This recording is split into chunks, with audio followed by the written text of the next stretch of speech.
민수기 27장 1절부터 11절입니다. 오늘 내용은 슬로보아스라는 사람의 이 딸들에 관한 그런 내용이죠. 자, 오늘의 주제는 무엇입니까?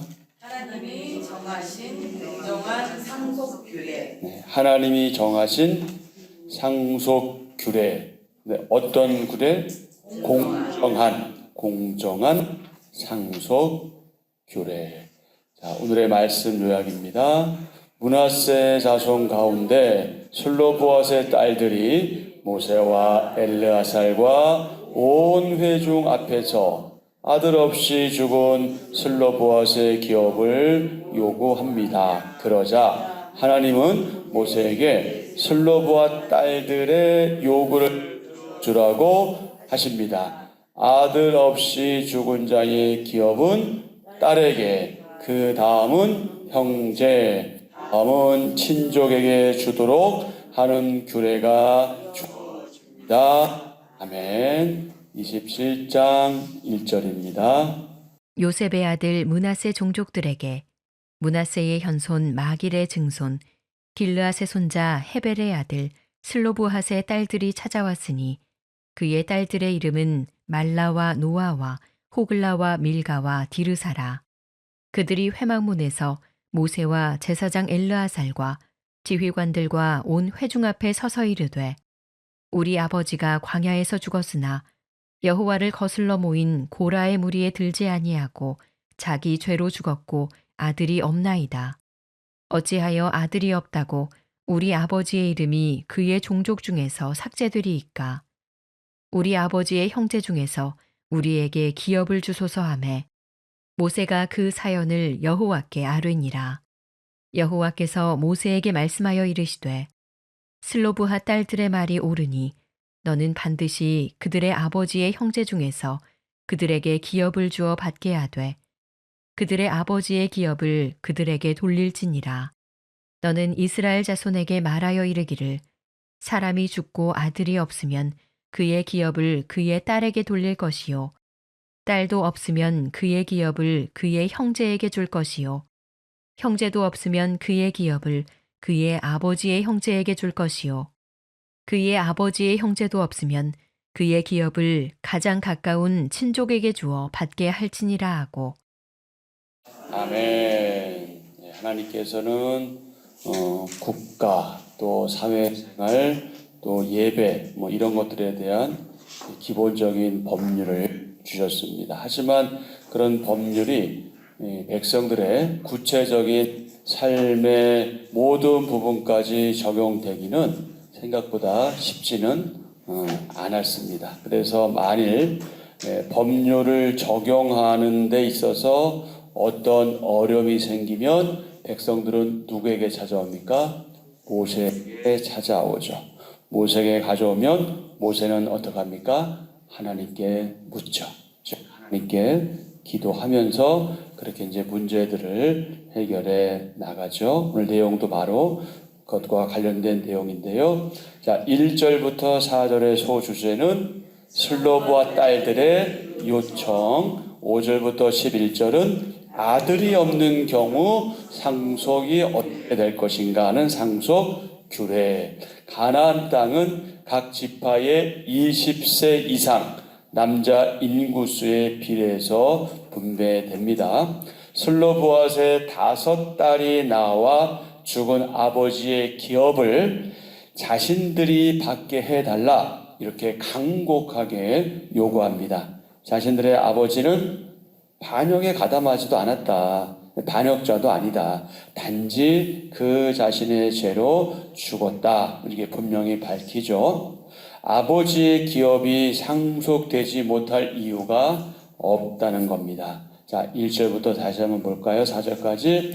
요셉의 아들 므낫세 종족들에게 므낫세의 현손 마길의 증손 길르앗의 손자 헤벨의 아들 슬로보아스의 딸들이 찾아왔으니, 그러니까 누구의 지금 자손인 거예요? 므낫세 아버지 요셉. 야곱, 아브라함 그렇게 쭉 내려오는 거잖아요. 자, 슬로보앗이라는 사람이 있는데 그의 딸들이 몇 명이 있다? 5명이 있다. 이름은 말라, 노아, 호글라, 밀가, 디르사. 자, 2절. 그들의 회막문에서 모세와 제사장 엘르아살과 지휘관들과 온 회중 앞에 서서 이르되 우리 아버지가 광야에서 죽었으나 여호와를 거슬러 모인 고라의 무리에 들지 아니하고 자기 죄로 죽었고 아들이 없나이다. 어찌하여 아들이 없다고 우리 아버지의 이름이 그의 종족 중에서 삭제되리까? 우리 아버지의 형제 중에서 우리에게 기업을 주소서 하매. 당시에는 아들에게 기업을 상속해서 가문의 이름과 명예를 이어갔습니다. 그래서 아들이 없고 딸만 5인 슬로보앗, 이 슬로보앗 그 이름이 잊혀질 상황에 놓여져 있는 거죠. 아들 없이 죽었기에 슬로보앗의 기업은 이미 그 형제들에게 넘어가 버리고 말았습니다. 슬로보앗의 딸들은 가문의 이름과 명예를 유지하기 위해서 결단하고 용기를 내죠. 그래서 부당함을 개선하기 위해서는 이 2가지가 필요한데 그것이 무엇이다? 믿음과 용기가 필요하다. 예, 부당함은 개선돼야 하겠고요. 그것을 개선하기 위해서는 믿음과 용기가 필요하다. 사실 우리는 이 말씀을 그냥 지나갈 수 있지만 이 슬로보앗의 딸들이 이렇게 모세 앞에 나와서 이 간청하는 것 쉬운 일 아니거든요. 그냥 지나갈 수도 있는 거고 에이 이러고 말지 할 수도 있는 일이에요. 그러나 이거 뭔가 좀 잘못됐다는 것을 감지하고 생각했기 때문에 이들이 그냥 감정적으로 나와서 하는 게 아니라 깊이 생각하고 또 생각하고 그렇게 모세 앞에 나왔을 겁니다. 부당함을 개선하기 위해서는 믿음과 용기가 필요하지요. 자, 불공정한 상황을 바꾸기 위해서 내가 그리고 우리가 용기를 낼 일은 무엇인가요? 불공정한 상황을 바꾸기 위해서 내가 용기를 낼 일은 무엇인가요? 근데 불공정한 상황이라는 것을 사실은 객관적으로 이야기할 수 있어야 되거든요. 그냥 내 느낌, 내 감정 때문에 그런 것이 아니라 누가 봐도 그것은 잘못됐다라고 했을 때 얘기하는 거예요. 그러니까 대개 우리가 내 생각을 얘기했을 때 내 생각대로 되지 않으면 뭔가 모두가 잘못된 것처럼 하는 것은 잘못 생각하는 거다. 그런데 생각하고 또 기도하는데 이것은 아무리 생각하고 또 생각하고 성경적으로 봐도 객관적으로 잘못된 것이다 할 때 이제 그때 그 불공정한 상황을 바꾸기 위해서 우리가 내야 될 용기가 무엇인가 이것을 깊이 묵상해 보자는 것이죠. 자, 5절부터 11절은 아들이 없는 경우의 상속 규례인데요. 하나님은 어떻게 인정해 주십니까? 슬로보앗의 딸들의 요구가 정당하다 이렇게 인정해 주십니다. 그러기에 모세에게 그들이 5명의 딸들이 아버지 기업을 반드시 상속받게 해주라고 명하시죠. 5절 모세가 그 사연을 여호와께 아뢰니라. 여호와께서 모세에게 말씀하여 이르시되 슬로보앗 딸들의 말이 뭐하니? 옳으니 너는 반드시 그들의 아버지의 형제 중에서 그들에게 기업을 주어 받게 하되 그들의 아버지의 기업을 누구에게? 누구에게? 5명의 딸들에게 돌릴지니라. 하나님께서 명령하셨어요. 하나님은 아버지가 아들 없이 죽은 경우에 기업을 딸이 상속받을 수 있도록 새로운 규례를 이제 말하자면 추가해 주십니다. 이로써 당시 약자인 여성이 억울하게 권리를 잃지 않도록 배려하십니다. 만약 딸도 없으면 누가? 그의 형제가 상속받고 형제도 없으면 가까운 친족이 상속받게 하십니다. 8절 너는 이스라엘 자손에게 말하여 이르기를 사람이 죽고 아들이 없으면 그의 기업을 그의 딸에게 돌릴 것이요 딸도 없으면 그의 기업을 그의 형제에게 줄 것이요 형제도 없으면 그의 기업을 그의 아버지의 형제에게 줄 것이요 그의 아버지의 형제도 없으면 그의 기업을 가장 가까운 친족에게 주어 받게 할지니라 하고 나 여호와가 너 모세에게 명령한 대로 이스라엘 자손에게 판결의 규례가 되게 할지니라.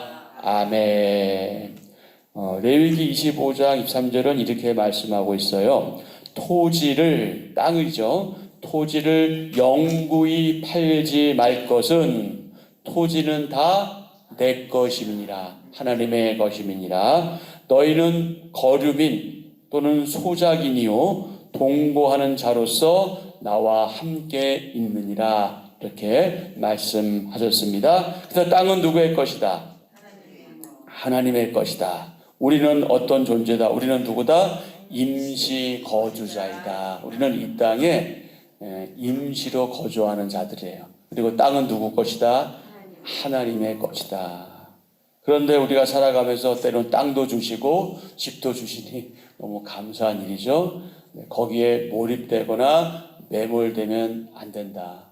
우리는 우리에게 주어진 영원한 기업이 있다. 이스라엘 백성이 가나안을 향해 가는 것처럼 우리 영적인 가나안인 천국, 완전한 하나님의 나라를 향해 가고 있다. 그래서 할 수만 있다면 우리가 지혜롭고 그리고 부지런히 일해서 하나님께 허락하신 그런 물질을 우리가 취하고 또 집도 사고 또 땅도 사는 건 중요하지만 그러나 우리의 생각은 이것이 전부가 아니다 하는 생각을 늘 가지고 있어야 한다. 그리고 욕심내지 말아야 한다. 땅은 누구의 것이기 때문에 하나님의 것이기 때문에. 그런데 많은 사람들이 특히 그리스도인 가운데 땅땅거리며 사는 사람들이 있어요.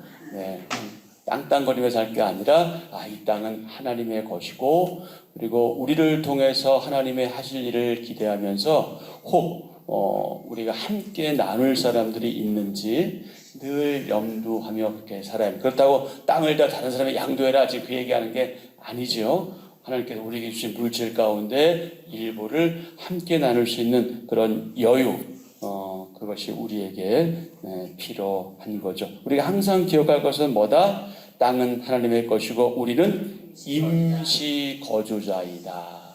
그것을 늘 기억할 필요가 있습니다. 그래서 이제 이 말씀을 주셨기 때문에 이 기업을 잇는 것은 이스라엘 백성에게 너무나 중요한 일이었습니다. 슬로브와 딸들의 용기, 하나님의 은혜로운 응답으로 가정과 공동체의 질서를 세우고 상속의 공정함을 보장하는 중요한 기초가 마련됩니다. 자, 아들 없이 죽은 사람의 경우 그의 기업은 어떻게 이제 상속되어야 하죠? 이제 이후로 앞으로는요, 그러니까 오늘 슬로브와 딸들이 제기한 문제와 관련해서 하나님께서 이제 규례를, 이제 규칙을 주셨죠. 매뉴얼을 이제 만들어 주신 거죠. 자, 어떤 사람이 죽을 경우 그의 기업은 첫 번째 그의 아들, 그의 딸, 그의 형제, 그의 아버지의 형제, 그 다음에 가까운 친족, 이렇게 순서가 마련되었습니다. 자, 개인적으로 또는 사회적으로 우리 교회 공동체적으로 하나님의 응답을 기대하며 간구할 것은 무엇인가요? 오늘 하루 동안 깊이 묵상하시면 좋겠습니다. 하나님은 모두에게 은혜를 베푸시지만 특히 약자를 간과하지 않으십니다. 그래서 구약시대 때 고아, 과부, 나그네를 특별히 중요하게 여기셨거든요. 요셉의 후손 슬로보아스의 딸들이 자신의 억울함을 모세와 제사장과 지휘관들과 온 회중 앞에서 호소했습니다. 슬로보아시 반역에 가담하지도 않았는데 아들 없이 죽었다는 이유, 그것 하나 때문에 공동체에서 이름이 삭제되는 것, 그것은 너무 억울하다. 모세는 슬로보아의 딸들이 제기한 요청을 하나님께 가지고 나아갔죠. 그리고 하나님께서는 그들의 청원이 타당하다, 그렇게 응답하셨습니다. 그리고 상속의 우선순위를 정해 주셨습니다. 아들이 없는 경우 딸에게 상속이 이어지도록 지시하셨습니다. 그래서 5명의 딸들의 요구는 이스라엘 공동체에 잔잔한 변화를 가져온 거죠.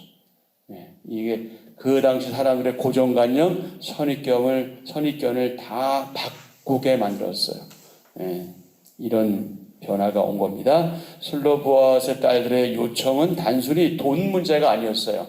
단지 땅 문제가 아니었습니다. 단지 상속의 문제만을 이야기하는 것이 아니라 그들은 땅, 즉 기업으로 일컬어지는 하나님의 은혜와 그 선물을 통해서 하나님과 더욱더 깊은 관계를 맺고자 한 겁니다. 슬로보아스의 딸들은 아버지를 잃었습니다. 집안에 남자가 하나도 없는 상황은요, 사실 절망적인 상황이었던 거예요. 오늘 이 시대는 사실 뭐 아버지가 없거나 남자 형제가 없어도 어떻게 살아가잖아요. 근데 이 당시에는 집안에 남자가 없다는 것은 어찌 보면은 거의 앞으로 어떻게 살아가야 되나, 살 수 있을까, 이렇게 힘든 그런 사회 구조였단 말이죠. 무엇보다 이제 생계를 잇는데 더 큰 어려움과 이제 장벽이 있는, 걸림돌이 있는 그런 사회였단 말이죠. 그래서 당시 사회 구조를 보게 되면 여성은 전적으로 남성에게 의존되어 있는 그런 시대였어요. 그래서 과부를 돌보라는 이유가 그렇게 나오는 거예요. 아들이 없거나, 그래서 이제 아들에게도 의존할 수밖에 없는 거였고요. 그래서 하나님께 그렇게 배려하셨는데, 때때로 우리가 이제 인생을 살아가면서 이 불합리한 사회 구조 때문에 힘들어할 때 있잖아요. 그 한계 안에 우리가 스스로를 가두기도 하고, 그래서 그 과정에서 포기하기도 하고, 실망하기도 하고 하지만, 그러나 하나님은 우리를 그 한계 속에 가두지 않으십니다. 하나님은 연약한 자들을, 약자들을 더 긍휼히 여기신다, 불쌍히 여기신다 하는 사실을 우리가 염두에 둘 필요가 있습니다. 하나님의 약속의 근거에서 우리가 정당하게 요구할 때 하나님은 긍휼을 베푸시고 은혜로 응답하십니다. 하나님은 연약한 우리를 도우시고 우리가 곤란한 상황에 처해 있을 때 놀라운 은혜를 우리에게 베풀어 주신다. 그러니 아버지께 간구하며 그렇게 나아가야 하겠죠. 약자를 배려하시는 하나님이시죠. 슬로보아스에게는 아들이 있었다? 없었다. 딸이 있는데 몇 명이나 있었다? 5명이 있었다. 이런 이유 때문에, 딸만 있다는 이유 때문에 그의 자손들은 가나안 땅에서 다른 집안처럼, 다른 가문처럼 기업을 분배받지 못할 위기에 처해 있습니다. 그래서 이 5명의 딸들은 이 문제를 가지고 하나님께 호소하지요. 모세를 통해서. 그들은 이 문제를 가지고 모세에게 나갔고요. 전능하신 하나님의 공정하신 판결과 도우심에 호소한 겁니다. 하나님은 그들의 형편을 배려하시고 이들에게도 기업을 분배해 주시는 거죠. 하나님은 그분에게 호소하는 약자의 음성에 어떻게 하신다?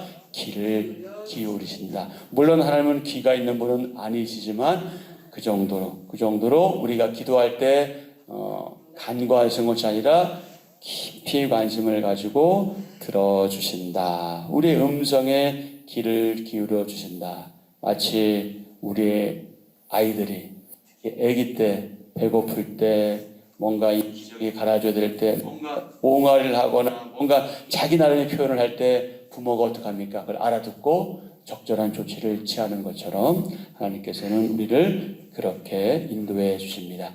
하나님은 어떤 분이시다?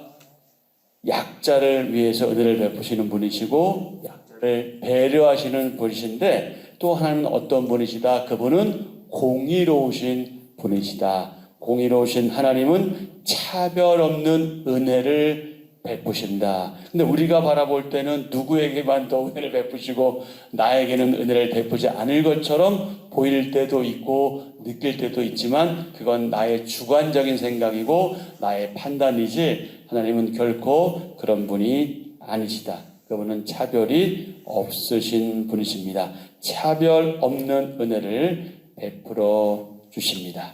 므낫세 가문의 슬로보앗의 딸만 5을 남기고 죽었습니다. 슬로보앗은 그의 딸들은 기업을 얻지 못할 상황에 처하자 딸에게도 기업을 달라고 요구하죠. 공의로우신 하나님은 그 요구에 응답하십니다. 공의로우신 하나님은요, 우리의 상황과 처지와 형편을 누구보다 잘 알고 계십니다. 왜냐하면 우리는 하나님 앞에 있기 때문에 그렇습니다. 때때로 우리가 그렇게 생각하잖아요. 정말 하나님이 나를 사랑하시는 걸까? 하나님이 나를 사랑하시는데 왜 나는 이렇지? 왜 내 상황은 이렇지?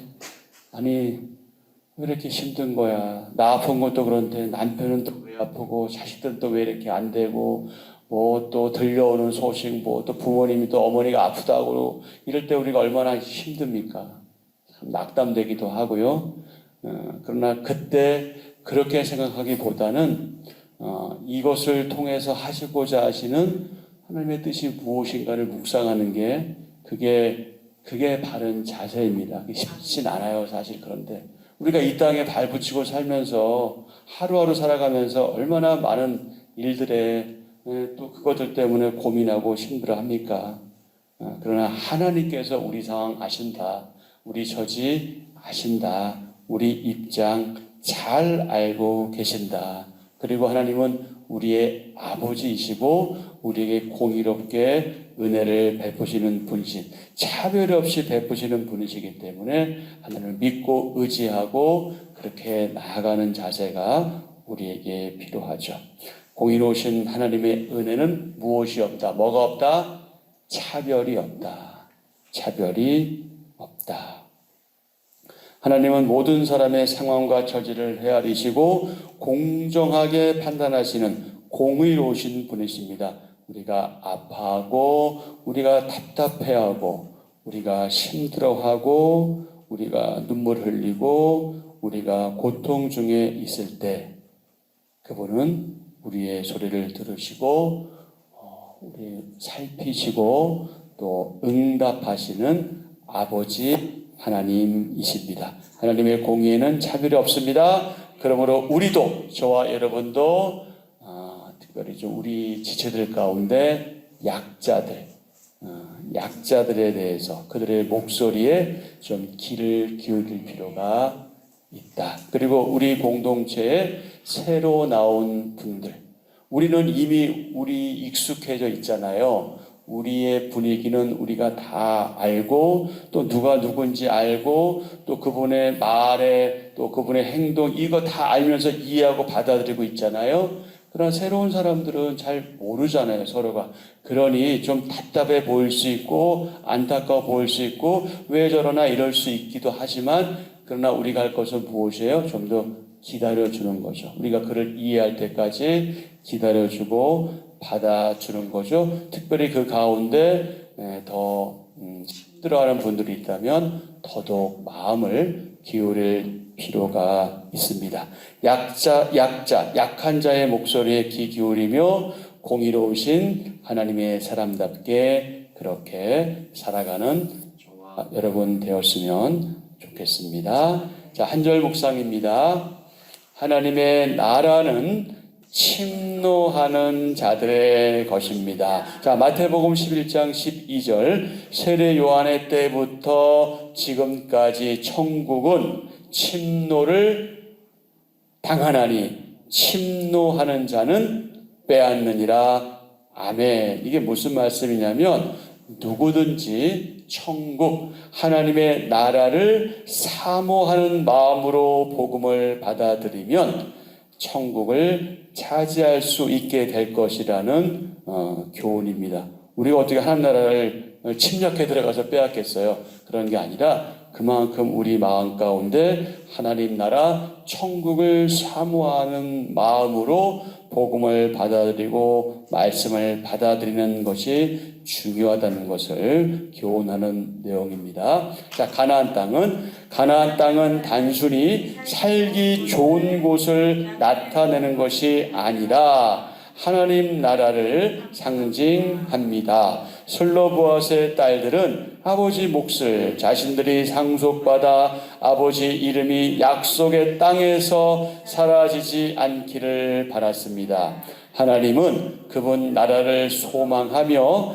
간절히 구한 그들의 소원을 옳다고 인정해 주셨고, 하나님 은혜 안에 거하길 원한 슬로보아 딸들의 열망은 결국 이스라엘의 상속법을 바꾸었습니다. 정당한 일이라면 구하는 용기가 필요합니다. 아멘. 오늘의 기도 함께합니다. 하나님, 모든 문제를 하나님께 나아가 아뢰는 담대한 믿음을 허락하소서. 무엇보다 하나님 말씀을 잘 분별해 지혜롭게 적용할 수 있는 힘을 주소서. 저와 공동체 지체들이 불합리한 고집과 교만으로 하나님 뜻을 거스르지 않도록 함께 기도하며 새롭게 변화되게 하소서.